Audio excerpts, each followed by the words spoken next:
halo, apa kabar? Semoga selalu dalam keadaan sehat walafiat, tetap semangat. Kembali berjumpa dengan kami, saya Hersman Arif dan Bung Rocky Gerung. Bung Rocky, kasus penanganan korupsi di pemerintahan Prabowo ini benar-benar tengah dalam sorotan. Selain soal polemik denda damai, yang sekarang sudah dinyatakan bahwa itu tidak akan dilakukan. Yang paling banyak disoroti adalah kasus Harvey Muiz. Ini yang terlibat dalam korupsi timah 300 triliun lebih, tapi dihukum sangat ringan, hanya 6,5 tahun. Mungkin Pak Harvey ini dibaca oleh dalam kasus korupsi 300 sekian triliun nikel itu dibaca oleh hakim dalam perspektif yang keliru, karena Pak Prabowo memang mengucapkan akan memaafkan para koruptor asal kembalikan aset hartanya. Tapi kan kemarin di acara Natal Nasional, justru Pak Prabowo menerangkan bahwa dia tidak akan memaafkan, sebetulnya bukan itu poinnya.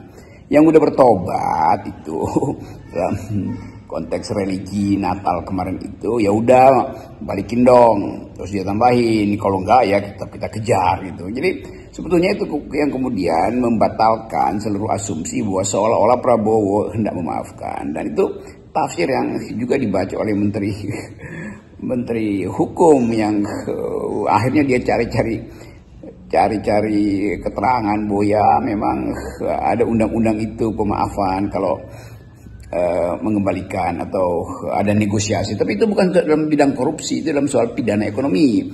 Jadi kelihatannya itu yang dimaksud setelah banyak kritik, termasuk apalagi dari Pak Mahfud. Tetapi dalam soal Harvey itu kan harusnya ada pemahaman baru bahwa koruptor itu justru diperberat. Dan yang ajaib itu adalah begitu masuk dalam isu atau suasana keadilan, orang menuntut pemberatan hukuman, bukan justru pengurangan hukuman, karena dianggap tuntutan jaksa itu berlebihan kan. Jadi orang hanya lihat skalanya kok segede gitu dalam perbandingan dengan tuntutan hukumannya, itu artinya ada yang nggak adil. Jadi rasa keadilan udah bekerja lebih dahulu sebelum kita masuk pada semacam kepastian hukum bahwa yang bersangkutan tidak ada dalam kapasitas kedudukan di dalam perusahaan segala macam. Jadi kita mesti baca dalam di soal-soal korupsi ini di dalam keseimbangan antara kepastian hukum dan keadilan.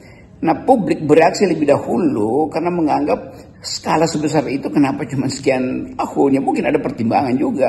Tetapi hakim itu harus mampu untuk merawat keseimbangan itu. Tentu tidak mungkin ada semacam street justice itu kan, peradilan jalanan. Tetap mesti ada kepastian. Tetapi begitu hakim bikin wording dalam pertimbangannya bahwa tuntutan jaksa itu berlebihan, maka dia potong beberapa separuh itu juga jadi sinyal bahwa ya kalau begitu yang akan terjadi adalah pengurangan hukuman, bukan penambahan hukuman.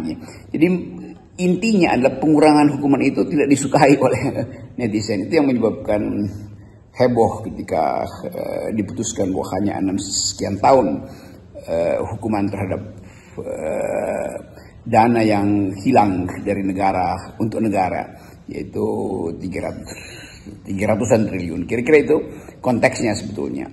Kasus Harvey ini membuat rakyat itu makin frustrasi dan makin skeptis dengan penegakan hukum. Kendati tadinya banyak yang berharap ada perubahan lah yang signifikan di era Prabowo. Harus beda dengan di era Jokowi yang menggunakan kasus korupsi ini sebagai instrumen untuk menyandra lawan-lawan politiknya. Ya, jadi lebih dari itu konteks sosiologisnya adalah sebetulnya kesenjangan ekonomi yang terlalu tinggi antara yang atas dan yang bawah dalam masyarakat kita tuh. Dan itu yang menyebabkan orang merasa bahwa ada yang nggak adil, kan itu intinya kan dalam skala yang sangat fantastis itu. Jadi kemudian diolok-olok bahwa kalau korupsi sekian ya dapat 6 tahun, kalau ada yang korupsi satu sekian triliun ya itu cukup 1 bulan. Kan itu yang kita sebut sebagai social norm, itu bekerja mendahului legal norm. Dan itu juga yang menyebabkan banyak soal ikutan hari-hari ini, termasuk demo dari BEM se-Indonesia tentang 12% itu kan. Jadi tetap mesti bisa dibaca bahwa ada psikologi kemarahan publik terhadap disparitas ekonomi memburuk, sementara hukuman pada koruptor itu justru diperingan, pajak itu menekan publik, tetapi pemerintah seperti akan melanjutkan itu. Jadi eskalasi yang kita sebut sebagai keresahan sosial ini menumpuk justru ketika tidak ada sinyal yang memungkinkan orang percaya bahwa akan ada perbaikan di masa depan. Jadi perbandingan ini yang akhirnya orang lihat lah itu Vietnam justru merampingkan kabinetnya supaya APBN-nya tidak dikuras untuk membiayai kabinet, dan pada saat yang sama Malaysia justru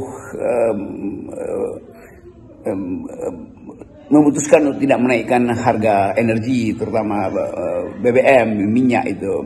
Vietnam akhirnya menurunkan menurunkan PPN-nya itu. Jadi kalau dibuat perbandingan, kenapa Indonesia nekat untuk naikkan biaya energi, nekat naikkan pajak pertambahan nilai, nekat untuk menurunkan hukuman pada koruptor. Ini semua yang kita sebut sebagai ketegangan sosial yang di-create sendiri oleh pejabat-pejabat pemerintah. Jadi itu sebetulnya yang akan menimbulkan spekulasi bahwa berarti niat untuk keadilan sosial tidak diperlihatkan oleh pemerintahan baru Presiden Prabowo. Jadi Pak Prabowo akhirnya mesti menerangkan terus-menerus tuh. Dan ini saya kira yang akan memungkinkan evaluasi besar-besaran terhadap kabinet yang tidak paham sebetulnya arah pikiran dari presidennya sendiri. Soal penegakan hukum dan keadilan tampaknya semakin menjauh dari harapan publik. Padahal rakyat sekarang ini kan sedang sangat jengkel, marah dengan kebijakan pemerintah di bidang ekonomi, terutama kenaikan PPN 12%. Jadi ini akumulatif lah kemarahan publik ini ya. Kalau ini crossing dengan krisis politik, ini kan bakal sangat berbahaya sekali. Kita harus terus meletakkan ide atau isu tentang keadilan sosial ini justru karena di depan kita ada banyak problem. Soal pendapatan negara yang berkurang, soal pajak yang tak bisa terpenuhi, soal janji-janji apa yang disebut oleh Pak Prabowo misalnya, harapan 8% itu akan sulit untuk diraih, bahwa kemudian problem fiskal defisit itu diatasi dengan cara menjual atau memaksa SBN dibeli oleh Bank Indonesia. Kan semua ini jadi semacam kompleksiti itu. Jadi keadaan kompleks sekaligus berbahaya sebetulnya. Karena paling dekat dengan isu itu ada keresahan sosial. Karena ini menyangkut harapan publik untuk memastikan bahwa ada uang untuk belanja sehari-hari tahun depan. Demikian juga korporasi.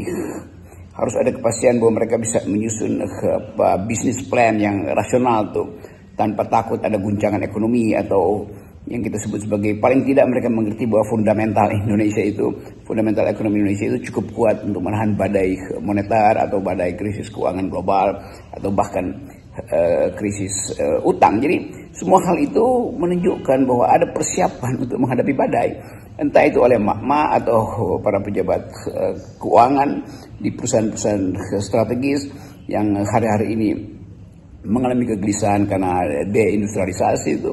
Jadi jumlah dari keresahan itu di awal tahun akan meningkat, dan kebutuhan di awal tahun juga justru meningkat juga. Jadi ada percepatan keresahan publik, dan itu yang kita anggap hal yang harus kita deteksi dari awal, dan ditambahkan dengan ketegangan politik antara Pak Jokowi dengan Ibu Mega, Pak Hasto dan KPK. Jadi semua itu adalah conditional untuk menghitung apakah Indonesia bisa stabil, dan kalau tidak stabil apa yang harus dilakukan, apakah Indonesia bisa mencapai semua hal yang sudah dihitung sebagai kebutuhan anggaran tahun depan, atau mungkin dianggap Indonesia terlalu boros, APBN terlalu boros, kenapa nggak tahan keinginan konsumsi pemerintah sih, belanja sana belanja sini. Walaupun Pak Prabowo sudah memberi semacam penegasan bahwa kurangi konsumsi, kurangi acara-acara yang sifatnya seremonial yang hanya menyedot anggaran, tetapi sekaligus rakyat menganggap bahwa ya itu kabinetnya bebannya besar betul kan, dengan 100 orang misalnya, dan terlihat bahwa ya paling 10-20% sebetulnya yang efektif bekerja, atau yang lain hanya karena tukar tambah politik sebagai hadiah jabatan karena ikut dalam pemenangan Presiden Prabowo. Jadi sekali lagi Pak Prabowo pasti akan melakukan evaluasi bahwa setelah mungkin nggak keluar 100 hari, maka dia mesti lihat mana yang justru jadi liability dari pemerintahan itu di dalam kabinetnya sendiri. Ini Pak Prabowo dalam beberapa pidatonya saya perhatikan minta rakyat bersabar karena kan dia baru 2 bulan memimpin ya. Tapi bagaimana rakyat bisa bersabar ya kalau dalam beberapa hari ke depan akan ada kenaikan PPN 12% dan itu artinya pengeluaran mereka semakin besar, sementara banyak sekali sekarang ini yang juga kehilangan pekerjaan. Sementara itu tanda-tandanya bahwa Pak Prabowo yang seperti dikatakan oleh para politisi Gerindra, para petinggi Gerindra katanya mendengar tuntutan rakyat, artinya memenuhi tuntutan rakyat untuk membatalkan PPN 12% itu kok nggak terlihat tanda-tandanya ya. Jadi sulit dong kalau berharap rakyat untuk bersabar dan tidak terus menekan pemerintah. Memang belum jelas arah pencapaian sukses nanti di 2025 karena belum ada semacam blueprint sektor apa yang akan diunggulkan itu. Apakah manufaktur, apakah hilirisasi tetap dijalankan dengan kondisional bahwa menteri-menteri itu nggak boleh punya hobi import, kan sebetulnya itu semua yang dipertimbangkan, atau akan ambil risiko untuk investasi di bidang ekonomi hijau karena itu yang menjadi tren dunia. Tapi sekali lagi kita tetap mulai merasa bahwa akan ada kesulitan nanti kalau legitimasi Pak Prabowo justru tergerus hanya karena soal-soal politik hari-hari ini, terutama tadi soal hasto PDIP dan kaitannya dengan Pak Jokowi. Dan kalau eskalasi pada proses pemidadaan atau kriminalisasi pada hasil berlanjut, nah tuntutan akan kembali pada Pak Prabowo, bahwa di sekitar Pak Prabowo banyak juga kasus-kasus yang belum diselesaikan, yang limpahan dari era Jokowi. Beberapa menteri masih ada potensi kena sprindik, bahkan wakil presiden sebetulnya itu masih jadi semacam incaran, sebetulnya kata incaran dari gosip atau kritik publik. Kenapa masih ada fufu-fafa di dalam pemerintahan Presiden Prabowo? Kan itu jadi sinyal bahwa eskalasi atau pendalaman krisis masih akan terjadi di awal tahun depan.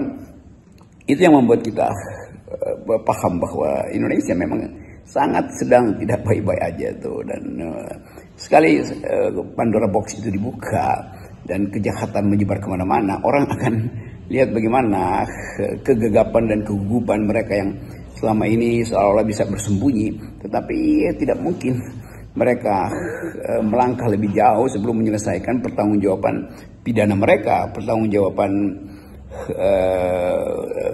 kesalahan dalam kebijakan yang mengakibatkan penderitaan rakyat. Bukan kebijakannya, tapi dia tidak bisa menghitung bahwa itu akan berakibat pada penderitaan rakyat, padahal sudah diingatkan oleh rakyat. Jadi soal-soal semacam ini yang saya kira akan berakumulasi untuk jadi tuntutan publik di hari-hari pertama